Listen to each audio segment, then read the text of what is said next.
Powered by Sports Interact.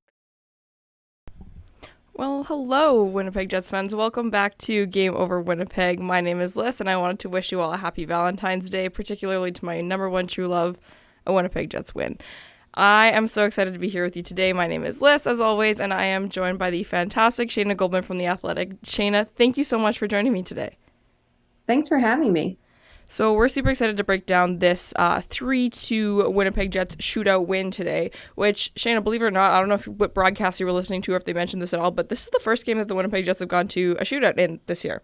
So I found That's that wild. yeah, I was like, that's kind of Completely interesting. wild. And it was so funny. I was sitting there watching with, and my brother was sitting on the couch, and he's like, and we're conspiring about what players they're going to put out. And I was like, we don't know. We've never done a shootout under Rick Bowness, so that's kind of an interesting take here, there, wherever. But just before we get started, we wanted to thank everyone who is here in the chat, listening live after this post game on this fine Tuesday evening, as well as anyone listening back later tomorrow or throughout the week. Thank you for tuning in. And if you're here live, feel free to join in the chat and share your thoughts on the game. So first things first, so we'll talk a little bit about some notable parts of the game and whatnot. But before we do that, Shayna, why don't you tell us a little bit about kind of what you do, why I was excited to bring you on and stuff like that, and what you're here to talk about today. So I write a lot about hockey. I use a lot of video. I use a lot of numbers. I know that it's off-putting to some, but it's really fun to watch games and see how the numbers do or don't line up, and try to figure out things based on that, based on if something doesn't line up, it sparks a question and it might inspire something. And if it does line up, sometimes it's nice to have, your ideas confirmed. But I just like to work in hockey and try to, experiment with different things. There's a ton of really strong work in the public sphere that, writers like me can build off of. And, I try to look at things a little bit differently if possible. Yeah, that's awesome. And I think I had a little bit of an internal chuckle there where you're like, I do numbers and I love watching the games. And I was like, oh my gosh, you can do both. You can, the argument is always. I had no idea you could do both, but apparently you know what, if you have a nice setup, you can have an Excel spreadsheet set up perfectly next to the game and you can just switch your view. Well, that sounds unbelievable and completely absurd maybe to some, first name bunch of letters on Twitter, but I'm very excited to talk about that today. We know that analytics have been something that's very interesting, obviously across all kinds of sports, but within the Winnipeg Jets community, of course, we know that there are certain players that we have that tend to be well represented on certain metrics and, look really good, and other ones that have areas of growth, for sure, to be kind, in some particular areas and stuff like that. So I want to give a shout out to Robert, who's in the chat, who says, I like both of these people a lot. So hello, Robert. Thank you for being here. So Shayna, what were your first kind of initial thoughts as like a general takeaway from this game this evening? Yeah, so at first it was, looking at how the Jets are the better team at 5-on-5. In the first period, by far, they were the better team.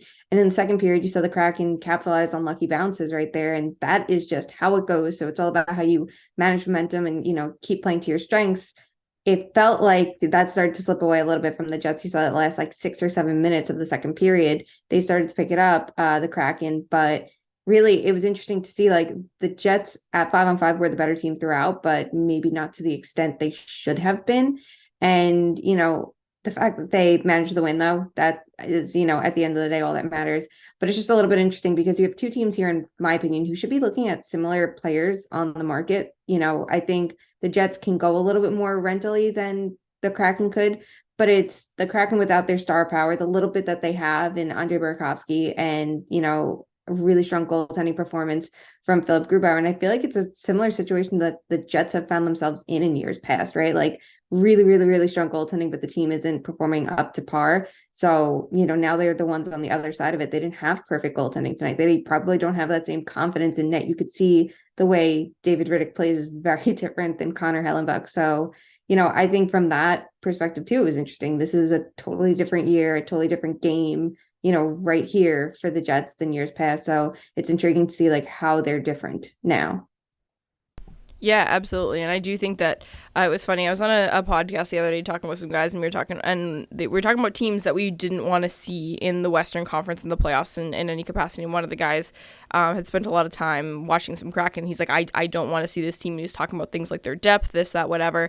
But then we kind of derailed a bit, and we're like, if you look at individual players, do you think that the Winnipeg Jets have the like five best individual hockey players between these two teams. And they're like, Pierre-Luc Dubois, Mark Scheifele, Nikolai Ehlers, Cal Connor, Josh Morrissey. Those are the 5 they named. We're like, oh my gosh, maybe they do. So I think shopping for some form of top 6 scoring winger or something like that could be really good for that team to add a little bit of that scoring and that star power up top. I don't know if you kind of agree on that or if you similar thoughts.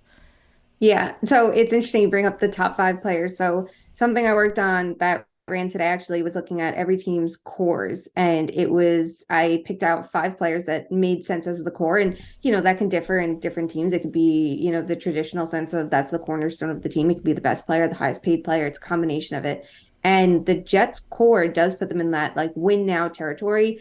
They don't get as much, especially in a cost efficiency sense, as other contenders, and that's the Dallas Stars, the Colorado Avalanche. But guess what? Not many teams can stack up to that. They were still like, they looked good comparative to a lot of teams around the league. And then you go to the Kraken and you put together their core and you sit there questioning who their core truly is. It's like you have Manny Beniers, sure. You have Vince Dunn, you have Adam Larson. That's definitely a good core to start with. Andre Burakovsky. And then that last piece, you can like start shuffling around Jaden Schwartz, Jordan Eberle. And I think ultimately I went with Andre Burakovsky. And those are all good players to have. But that's not the perfect core. You need a little bit more star power, and you're going to get that from Matty Beniers, but I think you need one more addition, and this is a team that doesn't have that same pressure as Winnipeg to add it right now, but their core just doesn't match up to the rest. When you start adding in that, supporting cast, you do have a lot of strength, though, and they're a totally different team. And I think the reason the Kraken are so fun is they're operating so differently from what I feel like we've been so ingrained to know works. You look at the Tampa Bay Lightning, their team highlighted by their superstars. You look at the Colorado Avalanche, the same is true. You look at the Washington Capitals, that's a superstar team too. So they're winning games in a different way. I think it's really intriguing. But I do think we're already seeing the flaws in that. You lose Burakovsky and look at how they played without him for a couple of games already. They need a little bit more star power, and then I think they can still roll with, a ton of depth and make it work. But if you just go by, at their core, who's better, it's not going to be Seattle in a lot of conversations. Yeah, absolutely, for sure. But I think, we were talking a little bit about earlier, and you were saying, at 5-on-5, the Winnipeg Jets were one of the better teams tonight. And I noticed in particular the third line. I thought that, the Mason Appleton return has been something that a lot of people have had some question marks about for the Winnipeg Jets just because the team has managed just fine without him. And a lot of people were wondering where exactly that he slots in, but with Axel Jonsson-Fjallby going on waivers, which a lot of people were questioning over someone like Saku Metalainen or even Carson Kuhlman, they thought was an interesting play. And I thought all that is to say, I think that Mason Appleton looked good tonight. I think I like him beside Adam Lowry. I always have, but at 5-on-5, so in that capacity, like that line, some of the other lines had some issues with, but the power play has been a talking point for myself and a lot of other Jets fans over the last couple of games and, even months and weeks and things like that. As in, if they want to consider themselves to be in the top echelon of teams in the Western Conference or even the league, which I think they do based on kind of the conversation swirling around this team, they need to do a better job of actually just straight up scoring on their power plays. And I didn't think that, the last few games, the last while, they haven't been scoring enough on the power play, in my opinion. Do you have any particular thoughts on how the Jets operate at 5-on-4? Yeah. So back to what you said about Mason Appleton's line, for what it's worth, I was looking at them throughout the game. I think shot attempts ended up at 10-2 in their minutes, and they went up against the Yanni Gourde line, which is Gourde and Eli Tolvanen and Oliver Bjorkstrand. It's a really good line for them. It's a really disruptive line. And Winnipeg totally won the battle in their minutes. So that's, I think, a really good line to measure against when you talk about like third lines around the league. We know like Yanni Gourde can be like the ultimate third liner, and on a deep team, that's where he slots, and anywhere else he probably fits a bit higher. But so as for the power play, I mean, Winnipeg does rank really highly in their offensive generation on the power play. They're above average in their expected goal generation, and they have a lot of skill there, but you have to finish your chances and you have to consistently play at that level. And I think that everyone needs a little bit of versatility too in their power play, because sometimes we'll see teams get a little bit hot on the power play. And that's, one of the easier things to scout. You can go to the video room and just watch power play tape and have your penalty killer study it. And now tonight we saw them go against a team like the Kraken who have a power kill. It's a very aggressive penalty kill that's really good at finding those trigger points and, pulling the team out of formation and jumping on odd man rushes and just creating a little bit of chaos to, kill time off. We saw Wenberg do a really good job of that tonight too. So, this is a more challenging team to go up against, but it's not a one-off thing for Winnipeg. you have to find a way to improve your power play and have it be a threat all the time. And if it starts to struggle, you need to have some strategies and ways to mix it up, even a couple tweaks, positional tweaks or strategy tweaks, things like that. Like the skills there, just finding a way to maximize it. And that requires, creativity from the coaching, really. Not to put you on the spot here, but do you have, I mean, I don't know how much Winnipeg Jets you watch or how confident you are in your assessment on this, but do you have any particular areas that you think that you would tweak on that particular power play, especially that first formation that they run the most? So I think their biggest problem is that they shoot so much from the right side, and it makes sense why they do. It's Kyle Connor. He's in the right circle. He's, their best shooter. That's what you're going to want. But I think they need a little bit more going on from the left because it's telestrated. Teams can cheat towards the right now because they know exactly who's going to be the shooter. And especially in a playoff series, you see that happen all the time. Like it might be something like, well, you're facing a goaltender who blocks on the left side and he's going to be really capable of stopping shots from that angle, or it might be the penalty killers picking up on it and you'll see them cheating towards that to take away the shooter. And then, the team doesn't have as many options. They are good in the net front area, but I just think that if you could have a little bit more of a shooting threat on the left side and start, bumping up their play, it would just give them a little bit more dimension. And this is a problem that a ton of teams have. It's nothing new for Winnipeg, but, it's just something to consider. How do you do that? How do you balance that without lessening your best scoring threat? How do you do it without taking away the best shooter and lessening his role in any which way, which is obviously not ideal, but if you can just have a little more deception in it and a little bit more surprise when that shot comes from the left side, I think that they'd be in better shape. Yeah, I think that makes a lot of sense. I definitely agree with that. And I think they have the tools internally to do that. Like, I think they have a lot of different options that they can utilize to sort of move that around a bit and, maybe add some different guys who are stronger passers or different shooting threats. Someone like Nikolai Ehlers, for example, prefers that left-hand side and he can shoot for sure. But Mark Scheifele also prefers that side. And I, think they kind of lean more towards Scheifele over Ehlers, which leaves Ehlers to a demotion on the second unit or playing in a spot that he doesn't like. So it's interesting, but I think what you said makes a lot of sense, and I think it would be interesting to see how the Jets could sort of react to that and make a little bit more of a less predictable power play. I think it'd be very, very beneficial to them. So I also want to talk a little bit about, while we're talking about some of their stars and top players, I don't know what Cole Perfetti has done to end up in Rick Bowness's doghouse, but his usage has been really interesting lately in the sense that he's typically starts the game on a line with Kyle Connor and Pierre-Luc Dubois. And as any of our regular listeners will know, I really like that line. I think it's a very compatible line with a lot of players that have a lot of potential to be very good together and have very complementary styles of play. And every game, by the third period, Cole Perfetti has either been benched, sat, or tonight even demoted. It wasn't just that he sat, he was playing rotations with the fourth and third lines, and I just thought it was very interesting. Do you have any thoughts on Cole Perfetti from sort of your perspective on him tonight or on anything in that capacity? Yeah, I like Cole Perfetti, and he's a player I want to see reach his potential. I think I always do favor young players, and it's probably because coaches just handle them so poorly. I don't know what it is about being an NHL head coach, but for some reason, the majority of them just don't know how to develop players. Too many are worried about their defensive efforts in the early years. And, that might hurt them too much if they're poor defensively, even though, just let them roll offensively and you can teach them the defensive structure along the way. Or it's, worrying that you're overwhelming them, but really you're underwhelming them and you're not giving them a chance to shine.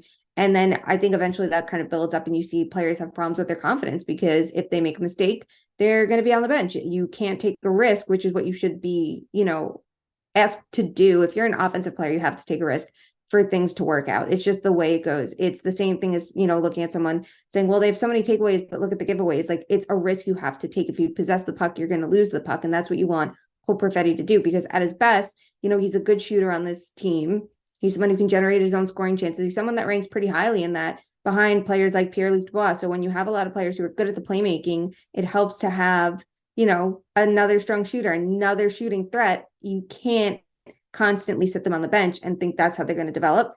Rick Bowness specifically is a bit more of a traditional old school coach. And in some ways, I think he's a really ideal fit for this team. But in other ways, you see how he's holding himself and holding his team back. And I think it's been a problem that he's had throughout his coaching career. So, it's not a problem that's going to be unique to Winnipeg, but I think it's something around the league. We just need to see more coaches bet on their younger players, show that it works, and then others will follow suit. And it's not going to happen until someone kind of takes that leap. And I think we're seeing it a bit with like Marty St. Louis in Montreal, giving like Cole Caulfield all the minutes, all the opportunity, and just letting him play to his strengths.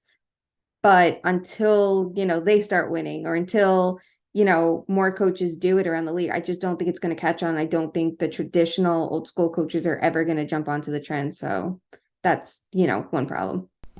Yeah, no, I think it makes a lot of sense. I think, who was it? Mark Lazarus, I think today had some quotes from Patrick Kane talking about Kirby Dach in particular in Montreal. He's like, well, yeah, that's how you develop a player. So I think you're right in the sense that, yeah, I don't know if a lot of old school coaches will do much of a transition, but maybe as we enter kind of a new era of hockey and some of these, players become coaches like Marty St. Louis, maybe we'll see more of it. I think it'd probably be good for a lot of players' development. And speaking of Cole Perfetti, obviously we saw Matty Beniers tonight, who's like kind of the surefire favorite for the Calder, in my opinion, at least. I think that's kind of the one award that's far and away belongs to that guy as opposed to any of the other major awards at this time. But Cole Perfetti, I know, is pretty high up on some people's ballots for Calder voting and stuff like that. Do you have any particular thoughts on that trophy and what you've seen from those two players and some of the others in that race? Yeah, it's not as exciting when it's kind of like figured out a quarter into the season. That's how it feels like it was with Matty Beniers. But you know what? He has the little bit of star power that Seattle needs. He's been exciting. He has a really good shot. He's a great player. I like everything we've seen from him so far. And, sure, there's been stretches of inconsistency in his game at times, and that's going to happen. And that he's playing through, and look at what happens. But there really isn't anyone to challenge him. We look at last year and how deep the Calder conversation was, and even the year before. So, it's a little disappointing. It's not the same this year. I think Perfetti, if he had a little bit more consistent ice time, he'd be a bit more in the conversation. I think for now, Owen Power is going to be right there. And the third player, who would have been really my second player if I don't vote, but if I did, it would be someone like Logan Thompson. But now that injury kind of makes it tricky too. But goalies are always tough to put in categories with skaters, and I'm sure he's someone that's going to get gypped for it just a bit. Yeah, absolutely. I want to talk a little bit about moving kind of backwards into, also before we move on, I just need to mention, I always bring up my jersey of the game. I hang something up in the back. I need to give a big shout out to Pierre-Luc Dubois for taking an awful penalty once again and then scoring a nice little garbage goal. And then that final shootout was brilliant. And I just need to, we talk often about goal songs on this show, and we talk about, because the Winnipeg Jets have at home, the player who scores has their particular song, and his is Hey Baby. And my mom sent me a video after the game was even over and the players were off the ice and stuff. The crowd is still singing the song and whatnot. So I needed to give a shout out to that particular player for that particular those plays tonight, because those were quite interesting. And I think that playing with a player like Cole Perfetti is good for someone like Pierre-Luc Dubois. But tonight there was just a little bit of that undisciplinedness and things like that, and a little bit of laziness and whatnot from Pierre-Luc Dubois, but it's never a dull time with that guy on the ice. So, but moving on from the forwards, I wanted to talk a little bit about the defense as well. So Dylan DeMello came back from injury today. He was placed with Brendan Dillon. I was talking to my co-host Brady a little bit about this, and it's like the kind of thing where we're like, hey, I kind of like this pairing. However, what does that make the other pairings look like? And that leaves Josh Morrissey with Neil Pionk. Now, Josh Morrissey, I don't want my Jets fans, listeners to hate me here. He wouldn't be on my Norris ballot. Like, I think there are too many other defensemen having fantastic years. But all that to say is that the fact that he's even in the conversation after the past couple of years that he's had is fantastic. Josh Morrissey is a legend in Winnipeg, and we adore him. But playing with Neil Pionk has been an event in Dylan DeMello's absence. And I was wondering if you had any thoughts on that particular pairing or either of those players tonight. Yeah, Neil Pionk is a player I know quite well. He was a really interesting player in New York. He was, I think, the player that challenged how I looked at numbers more than anybody, because we are all incredibly biased. Like, it's just the fact of the matter. Like, we are such biased people when we watch games. And when someone does something incredible, which Pionk has a tendency to do, that's what we think of. So for us in New York, there were these end-to-end goals that you couldn't not pay attention to. But then you'd look below the surface and the play was just putrid. And, you have to consider the state of the team at the time for the Rangers. They were bad, but Pionk's pairing was making it that much worse. It was him with Mark Stahl a lot of the time. So it was kind of like, where is that gap? Why does it look, so different? we're seeing points, we're seeing scoring, we're seeing great and wonderful things, but he's not even driving play. It's really lucky, the times he does generate offense, look at the result. And then you have to look at, the sea of scoring chances against when he's on the ice. So when he was traded to Winnipeg, it was something that was like brought up again. Like, is it the systems in New York? It's completely possible. We've never seen him play anywhere else, and the systems weren't sustainable for literally anybody in New York at the time. But I think it's kind of shown in Winnipeg, like, he's a better player, I think, than he ever got a chance to show with the Rangers, but you have to manage his usage. You have to manage his ice time. You don't want him in a top pairing role. And anytime your depth chart changes, it has a trickle down effect on everybody, because now everyone's slotted in inappropriate roles, versus where they actually should be. So for me, from what I know of him from his whole career, I would say a top pair role is not it. He's not the person you want taking on top competition. He's not the ideal top pair partner. I don't think that he's someone that can complement Josh Morrissey's game enough.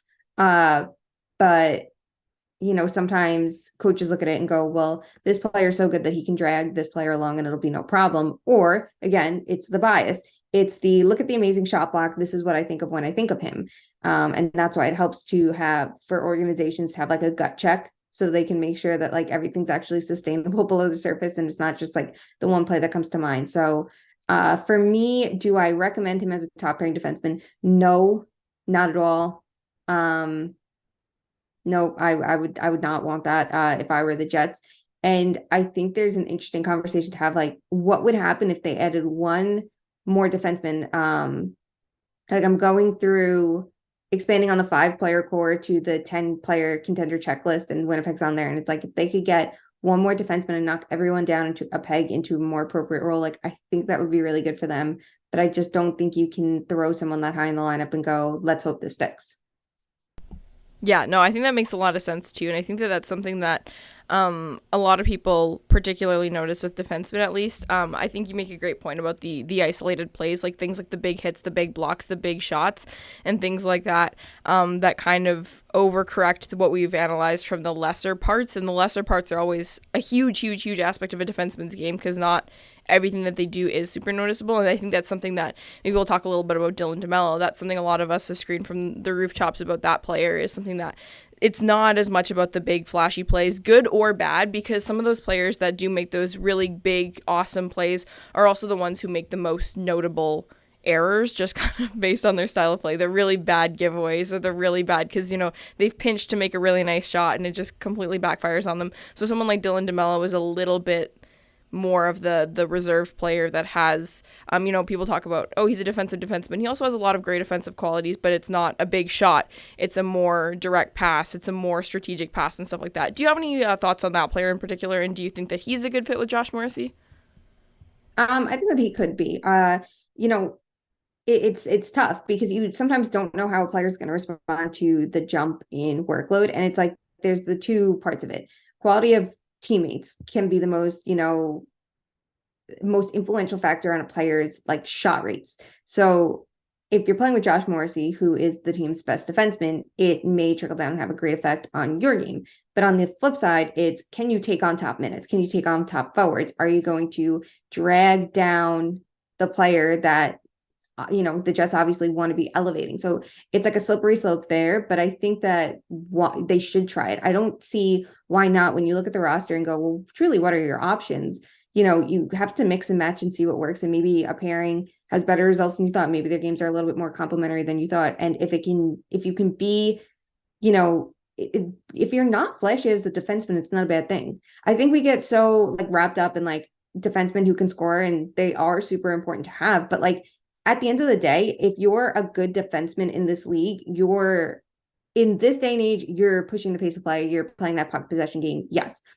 But in any other sense, if you are a shutdown defenseman or anything like that, you're not doing what's super noticeable, because you're stopping plays from happening in the first place. So you're doing the little things right. And that's going to build up and be what, like ideally is, your game is like built on. It's not necessarily flashy blocks, because if you're doing that, you're reacting to the play. You didn't stop the shot in the first place. You didn't stop the zone entry in the first place. So if this is a player who could do the little things and support Morrissey's game to help prop him up further, that's a really good thing to have. So why not try it? But if it doesn't work, you have to find that balance between giving them enough time to see if they have chemistry and if it can click, and then not letting it weigh down Morrissey in any way, and finding a way to fix it before the deadline approaches.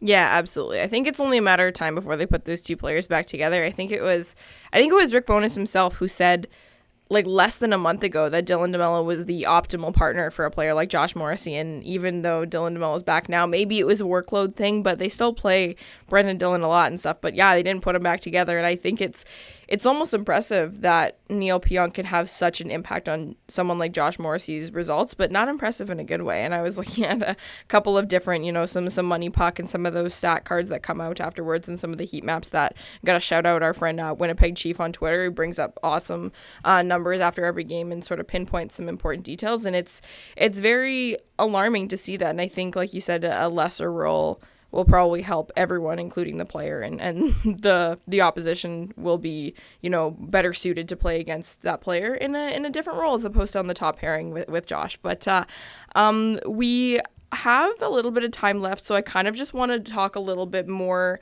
of a bigger picture type of thing. This game was a lot of fun. There were a lot of really good parts, and I think all in all, the Jets played a pretty good 5-on-5 game. But I'm just curious, while I have you here, trade deadline obviously is the elephant in the room in any kind of conversation. Everyone's thinking about it. Everyone's looking at it. I've seen a lot of really fantastic stuff come up from The Athletic in the last little bit. Obviously, we love the player cards that you and Dom work on. We love that new, I'm just going to butcher, I'm not even, the ones that look like spider webs where you're comparing in percentiles the players from the cores and things like that, and sort of how they stack up against different players in the league and things like that. And so with this kind of work that you do and all that kind of stuff, I know you have a pretty good idea of a lot of different teams, where they sit, what they look good in, what they don't, and things like that. What, for the Winnipeg Jets, what do you see there, and what do you think needs to be the move or moves that they make in order to get to where they want to go? So this is like right in line with something I'm working on to run Thursday with the contender checklist. And it's going through all the playoff teams and, looking at the different, it's like putting them in tiers and seeing what teams need, what they have, where they currently sit. And the Jets are in a good position, but they're not in the best position yet. And I think if you want to maximize the next 2 years, and it seems like they want to before contracts come up and they have to handle what's going on with Mark Scheifele and Pierre-Luc Dubois, situation, and you want to maximize Connor Hellenbuck having an otherworldly season, as we all expect from him all the time, you want to better your chances right now. And the Western Conference, it's a little bit tricky because we see the Eastern Conference is a little bit more competitive right now than the West. A lot of teams are, overperforming, and they're the ones making the splashy ads so far. So it's going to be interesting to see who does in the West and how the teams around them respond. But I think for Winnipeg, they have to watch out for what Colorado does. We know they're one of the smartest front offices in the league, and at their best and at their healthiest, they are the contender to watch still, even though the season hasn't been as overwhelming as last year.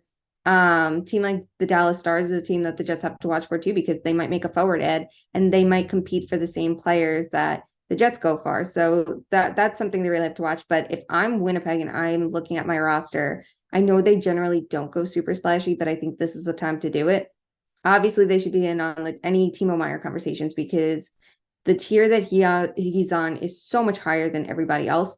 Is the cost worth it? It really depends on what it ends up being. And, then you have the long-term cap implications to figure out as well. But, everybody should be at least, kicking the tires on Timo Meier, and then you can go with your levels of interest from there. But I think Winnipeg needs another high-end forward, especially because they're not as willing to play Cole Perfetti. I don't think they should get anyone that will block Perfetti. I think he should be in the top 6, and then they can find one more player to kind of give them a little bit more skill, preferably in the middle 6 of their lineup. I think that would be really strong for them. It helps to have a healthy Ehlers. I think he could play more minutes. I think Perfetti could play more minutes. And then you have internal solutions. I still would go for one more forward. We look at their roster, and like the Appletons and the Kuhlmans are fine to a point, but they don't have that same finishing talent and play driving ability as some players they might want to look for. And it could be someone like James Van Riemsdyk, who can be a really good power play specialist and help at 5-on-5 as well. You look at, he's on a bad team, but he still has good impacts. So that's one thing to look for. And I would say a top 4 defenseman, because it helps to have a little bit more versatility.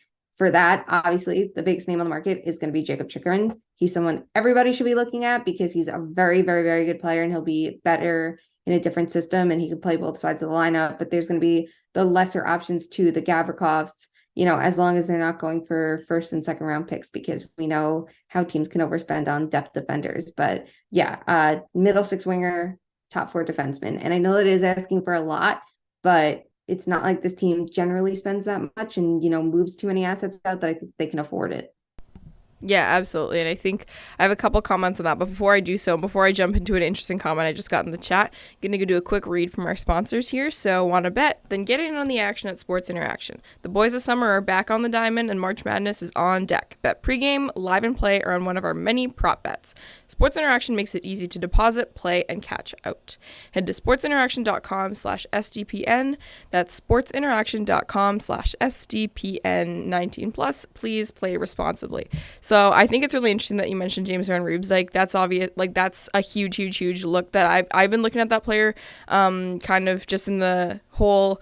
I don't want to call him a consolation prize, but he's a consolation prize for those of us who don't win the Timo Meier sweepstakes, which everyone needs to be prepared for because there's only one Timo Meier. So I think it's really interesting, and that could be a really cool player to add in to bang in some pucks in front on some line in the middle 6 there. So I think it'd be interesting. And you mentioned Cole Perfetti, wanting him to stick around in the top 6 there, and so to me, does that leave Blake Wheeler as the odd man out for you to bump down in the lineup, or who would be the player there that you would slide out if they were to trade for someone like Timo Meier or even James Van Riemsdyk to jump in the top 6?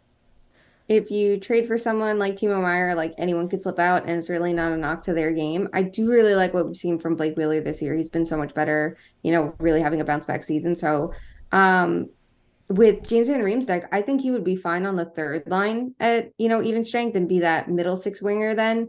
And then, get some shifts on the power play or really bolster the second unit so they have like another weapon if that first unit isn't clicking.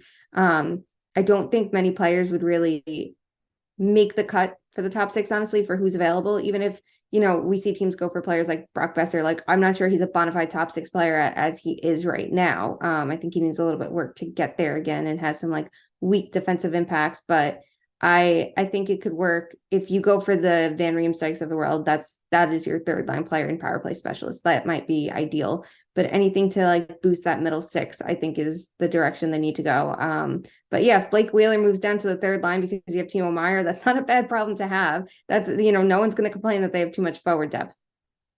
Yeah, absolutely. Kind of the reason I ask is because Noah brings up with a chat. He says in Rick Bonus's post-game avail, he said that when he changed up the lines in the third, that he kept pairs together. I love forward pairs. However, he says KC and PLD were the pairing, and Scheifele and Wheeler were the pairing. And Noah says, I don't like that Bones thinks Wheeler and Scheifele are a pair. And I kind of agree with him in the sense that Mark Scheifele is your top line center. And if you have him tied to Blake Wheeler, I feel like the utilization of both of those players might not be exactly the same. So do you have any thoughts on that? Yeah, I don't mind when coaches look at pairs for forwards, because sometimes I do think that works. Like, it's the 2 key players, and that's how you keep your lineup balance in a way. Like, if you can split up the most important pairs. It is interesting though, because you're leaving out one of your best wingers if those are your pairs. Like, Nikolai Ehlers is right there, should be in the conversation always. I think he should be the one that's on the tier with a top 6 winger, unless they feel that a top 6 center, unless they feel that, he's so good that he can boost whatever line he's put on, but that just has not been the case. I don't understand the disconnect there, but no, I don't know if I would lock Wheeler into that pair position just yet. And that's where someone like Meier could like knock him out of it. But I think that it should be a little bit more for like Ehlers, Scheifele, and then you have Wheeler as this good veteran that can, click in any position you put him in. Yeah, absolutely. I think that makes a lot of sense. So I think kind of my takeaway here is that just get Timo Meier and everything will be better for your hockey team. So here's hoping that by March 3rd, that'll be something Winnipeg Jets can be excited about. But I'm not holding out too much hope. But that kind of wraps up what we wanted to talk about today. Shayna, thank you so much for joining me. As always, you guys can always find us here on Game Over Winnipeg after every single Jets game, myself or Brady, and either together or with some fun guests. We'll always be breaking down the 60 minutes we just watched, or in this case, 65 plus the first shootout of Winnipeg Jets 2022-23 season history, which is wild to me still. And Mark Scheifele and Pierre-Luc had a couple beautiful goals to go home with, which was fantastic. Before we sign off, Shayna, of course, from The Athletic, you mentioned a couple times that you have a project that you're working on this week. Is there anything in particular that you want our listeners to check out at The Athletic that you're working on right now, or just anything in general?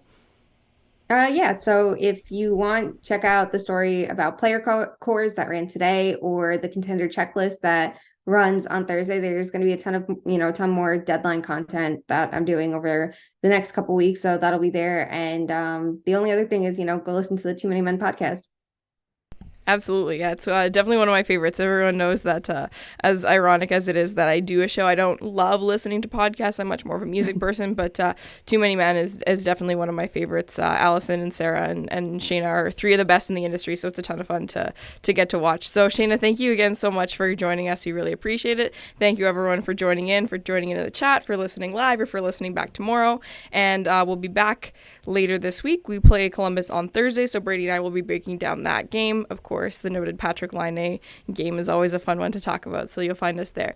Have a good night, everyone. For those of you who are Winnipeg, if you're out, get home safe. I know the roads are pretty rough right now, and take care, stay warm. Bye, everyone.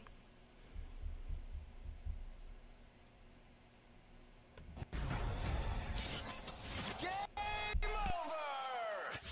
Powered by Sports Interaction, Canada Sportsbook.